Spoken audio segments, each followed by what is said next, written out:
Welcome to now100fm.com and the Wingstop soundstage. It's Doug Lazy here with a guy. If you haven't heard his name yet, he will be on your radar. His name is Gnash. So everybody make him feel Hey everybody, how you home doing? here in Sacramento. Thank you for coming. Absolutely, man. So is this your first time to Sacramento? No, I've been here a couple times. I played the boardwalk twice now, so and then I also passed through here on a tour with another friend of mine. So Gotcha. Who was that? this rapper named Kyle. I was DJing for him back There when. you go. Yeah, I started out as a DJ, so it was back in that era of my life. We're going to talk about that in 1 second. Okay, cool. So how did you get the name Gnash? Well, my name is Garrett Nash, and so it's the G and the Nash, and put them together, and. Nash is actually also an Old English word that means like to grind your teeth or to like think pensively. So I thought that kind of all was apropos, and I ran with it. There you go. Do Yeah. people ever come up and say, oh my gosh, it's Gnash? Yeah, Gnash, G-Nash, whatever. I honestly don't care because it's like if people like my music, that's all that matters. The name that goes with it is just a facade. My name's Garrett, so. I love it, man. I love it. So the song I Hate You, I Love You is everywhere right now. Australia, it's like #1, right? Yeah, it was, yeah. And Insane. just went platinum and Yeah. Australia, not here. But it's Well, still, it's so warming it's up. such a blessing because like Australia is like such a big country and so crazy that far away. I've never even been there, so it's pretty cool. And the states are warming up to it. We're actually playing on it now, 100.5. Yeah, I know. I heard. Thank you so much. We heard it on the radio on the way in. I So, love it, man. yeah. Every time like we play it, people call and say, "Who is that?" You know what I mean? So instantly, people want to know about you when they hear your song. Oh man, well now we're hopefully gonna communicate a bit of that. Right? Absolutely, we're at everybody's phones and living rooms right now. So okay, so tell us about the song and how you came to collaborate with Olivia Brain. 'Cause it's actually a cool story how you guys like got together and did the song. Yeah, really cool. So she was a fan of mine music when I was first starting to put out covers and a couple singles, and she covered my first original song called Disposable, and basically I heard that because nobody had covered my music before, and she happened to have a very pretty voice, and I contacted her and said, would you like to come to the show I'm doing in San Francisco? She came to the show, we took pictures and hung out, and she was like, look, like, I'm working on some stuff. I was like, I'd love to hear it. She sent me a voice note for I Hate You, I Love You with the piano chords and everything, and I threw my verse on it and produced the song out and like got it structured, put it on SoundCloud, and the internet kind of took over. Absolutely, and Olivia's actually local. She's from the Bay She's from Area. Napa Valley, yeah. Yeah, insane. So we got some local ties. Now, speaking of taking pictures and posting them and stuff, you posted a picture on Instagram voting. Here, I'm just going to show it to the camera so everyone can see. This is Gnash voting, and you were very vocal about who you were voting for. You want to tell everybody? Oh yeah, I mean I went Bernie Sanders, but it doesn't matter. What I said clearly there is that it's all good whoever you want to go for because, like, it's not up to me. What matters to me is the notion of voting. Because in Right. Canada, like, if you don't vote, you're shunned. My friend Goody's from there, and they just like if you don't vote when you turn 18, it's like, what are you doing with your life? Like, you have to contribute to the government. So I just wanted to get people out there and start a conversation because if you don't talk about it, then it doesn't happen. Which is why, like, I make all this music at all is to get conversation going about the balance of life. And I like that you have a platform and you're using it to inspire people. Which Thank is you so amazing. much. Yeah, it's really Thank you. good. Now, on your bio on Instagram, it says, "quote I'm here to let you know you're not alone." So what does that mean, man? That's Yeah, super so deep. for me, when I make music, I make a song to make sure that somebody else who hears that at a later date knows that somebody else has felt how I felt. So if they're hearing it when they feel that way, they say, oh, like somebody else has dealt with this before. I feel less alone now because growing up, I wish that there was a bunch of different artists who I would find particular songs that I would relate to, but I don't think anybody really made it their mission to get to like connect with people individually per song like that. So that's what I want to do. And see, do you think that, I mean, because music's been around forever, do you think that this is like a fresh approach to connect to people individually? I'm sure it's been done before. Just like most movies are just rehashing of Shakespeare Right. stories. So, but I'm sure somebody set out to do that. But in this particular case, I have songs about fake friends or falling in love or falling out of love or getting back together and all these different things we all go through. And that's why I made this 3 EP series. So yeah. I love it, man. You actually have your own filter on Snapchat, too, I do right? indeed. Please Yeah. use that. Yeah, it's it's really just cool. it's in this building today. So unfortunately, if you're watching online, I can't help you right now. But if you come to a show, then there'll be one at the venue. That's awesome, man. All right, so if you were to check one of these in a box, would it be single, in a relationship, it's complicated, or none of your business? Well, because it's personal, I would start with none of your business, but Gotcha. I would also say, yeah, in a relationship. In a relationship, I'm all not right. going to be difficult. So that was going to lead me to my next question, how you answer that one. Do you Okay. have a celebrity crush? Can you reveal that? Or do you have Emma a Watson. hall pass? Emma Watson. Emma Watson. There Emma you go. Watson. And have you and your girl discussed... Harry Potter, just so you know. Have you and your girl discussed, like, if Emma Watson came to a show, and do you get a hall pass or not?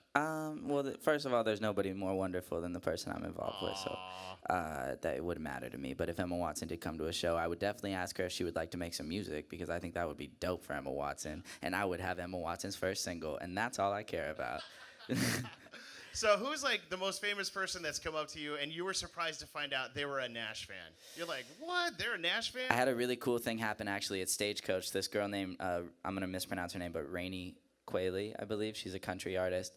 And I've actually seen her poster signature all over different radio stations that I've been to recently. But she played at Stagecoach, and I was like, this girl's wonderful. And I went backstage because I was like, I'd love to work with you.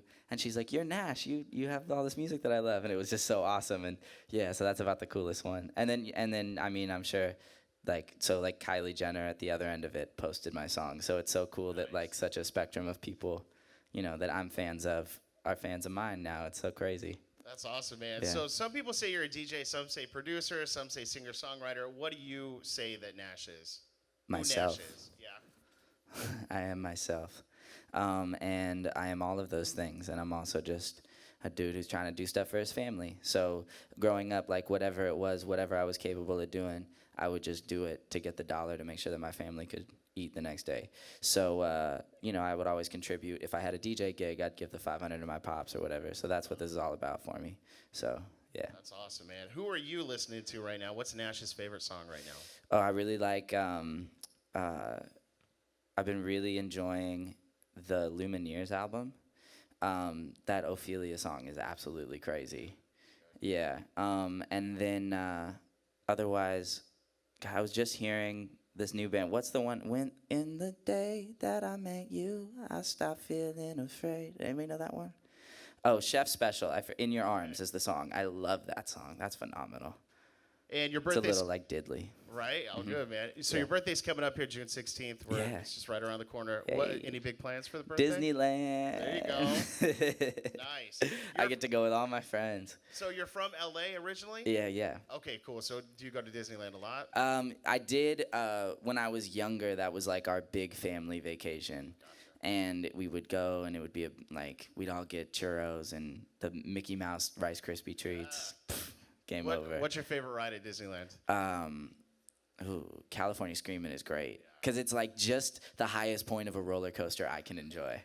It's just Disney enough to be like a fun adventure, you know. One loop in there, nothing crazy. Right. So when did you know that you wanted to make music for your life? Like, this is what you wanted to do? Yeah, so I've been a DJ since I was 13, and then like in that process, I kind of discovered that I didn't want to be at the back of the stage. I wanted to be at the front of the stage. So I started turning my DJ sets into like performances where I would like go into the barricades and like this close to crowd surfing every show. Like it would be insane from doors on. So, and it was warming up for different artists. And I was like, but I want to do that thing that the headliner's doing. So then I started making covers because I thought maybe I could incorporate the covers I was making into my DJ set. So I did one of this song called Coco. It's like a rap record and different stuff. And it was just like for fun. And then I was going through this breakup, and I had this idea to make 3 EPs called You, Me, and Us, which is like the journey through a breakup and then finding yourself and then finding something new.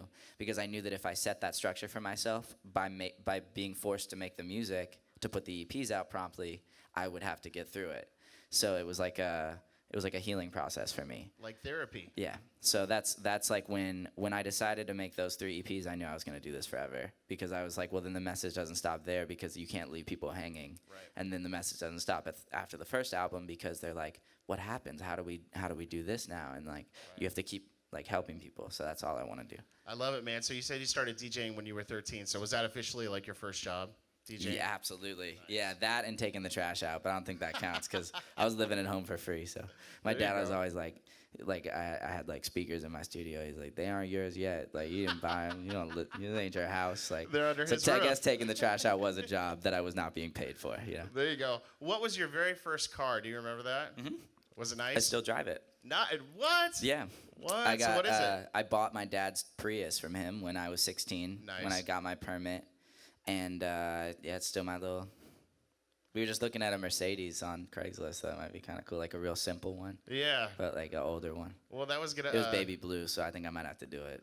That sounds like a winner, dude. So Hard top that was gonna lead convertible, me too. into my next question. Like, Okay. what was the first big thing you bought with your first big check? And I mean, it wasn't a car, obviously. 'Cause you're still pushing the Prius, right? Yeah, I mean, first big check isn't even really a big check yet because it's all going back into my house. Gotcha. So I guess that's the first thing I bought was my parents' house. Wow, man, that's amazing. That's an amazing son. They've got to be proud, not just Yeah, just well, I of the finished music. college first, so my dad's Right. particularly excited. That's awesome, man. They have to be proud not just of the music and what you're accomplishing, but just that they Yeah, raised a no, really good USC dude. degree, Yeah. house, moving to Hawaii. Those are like the three things I'm trying to do in my life. Music falls somewhere in between the three of those. I love it. All right, Yeah. so we're gonna get to a performance here in just a second. What do you want to tell your fans here in Sacramento? That I love you, and I can't wait to meet you at the next time I play somewhere near here. Either it's the Bay or it's right here in Sacramento, which is the goal because there's so many sick venues here. I'll be back here in fall. Let's just put it out there. I'm going to be here in fall, and when I'm here in fall, we're going to hang out. It'll be real fun. And you and I were talking before you actually jumped on stage, and Sacramento always shows you so much love out here when you come through. Every time I've had a show here, it's like one of the most poppin', just jumping, people having a great time, just a good vibe. Like, just keep the vibes going the whole time in Sacramento. So We got mad love for you, man. How can Thank you. everybody connect with you online? just Gnash, Gnash, super simple, Snapchat, Instagram, and Twitter.